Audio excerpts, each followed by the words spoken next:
Hi, my name is Sergey Gulko. I am co-founder and CTO of XTRD, a company that aims to build a bridge for traditional financial institutions to trade crypto assets.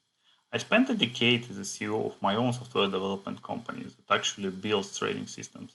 And my partner Alex Kravitz is a professional trader that worked on the Wall Street for 12 years. So I would say that we both have some relevant experience.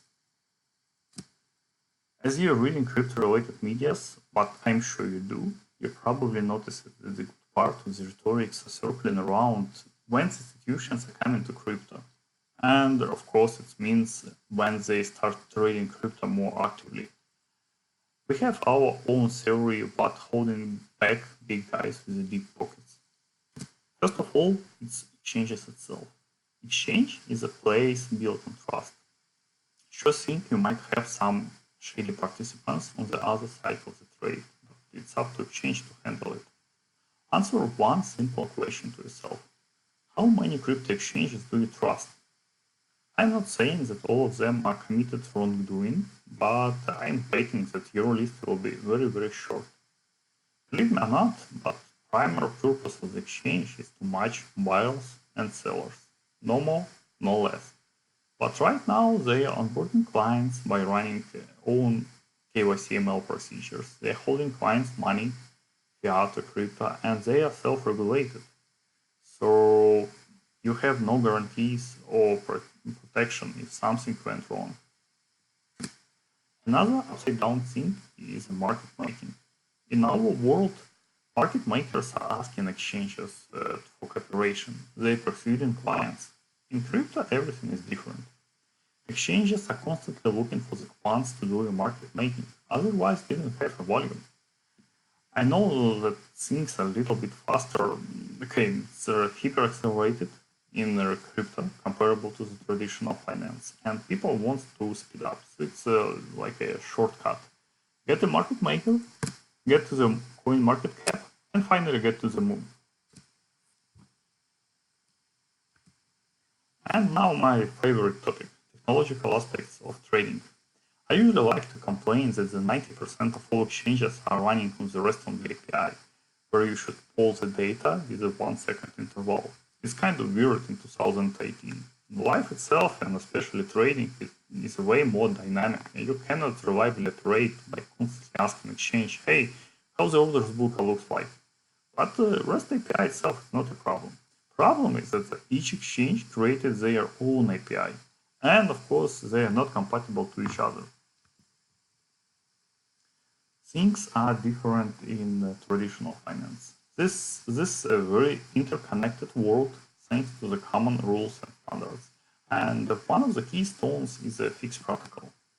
Fixed protocol defines how different market participants should exchange information within the global ecosystem. It's buy-side firms, broker-dealers, exchanges, banks, prime brokers. Let me give you a small example. Here's the market data from Binance, Morgan Stanley, Gemini, Credit Suisse, HitBTC, and Coronex. As you can see, the right side is almost identical. Different venues, but very similar messages. And I cannot say the same about the left side. Basically, the FIX is a lingua franca for the financial institutions. This is a language they talk to each other for decades. And what about crypto? Right now, it's around 300 exchanges. And how many of them support FIX? Just 5. I believe that one of the main business rules is to give clients what they want. And institutions is a very juicy client, and they want to trade FIX. Let me discuss another important blocker, such as asset classes itself. I'm not talking about Bitcoin or Ethereum because things are more or less clear with them. Let's say yesterday data shows that we have more than 100,000 different smart contracts running on the Ethereum network. Perhaps one quarter of them the tokens. But what are those ERC20 tokens and why institutions should buy it? Very likely I will create many enemies by saying this, but 80% of all blockchain-oriented projects don't have a business model. and will not survive after a year or three. Ideas like we will burn half of our funds on marketing and another half on market making, it's not a business model at all.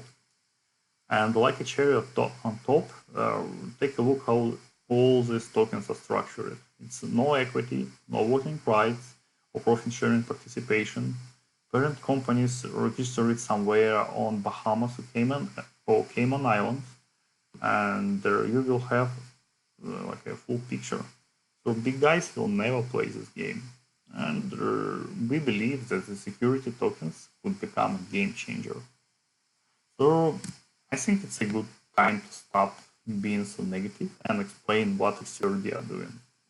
We want to unite their most reliable and most trustworthy exchanges into a single private network and to provide access to liquidity through our unified fixed API.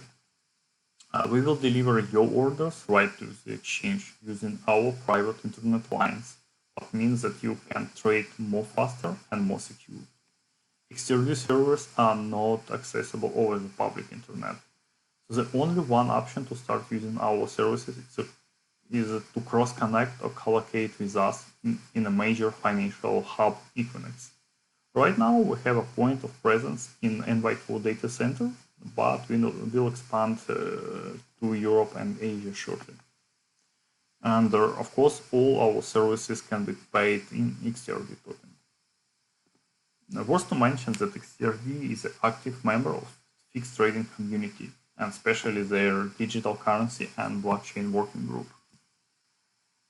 I don't know how long it will take for institutions to overcome all these obstacles, 6 months, a year, but I am assure you that XTRD will be there when time will come.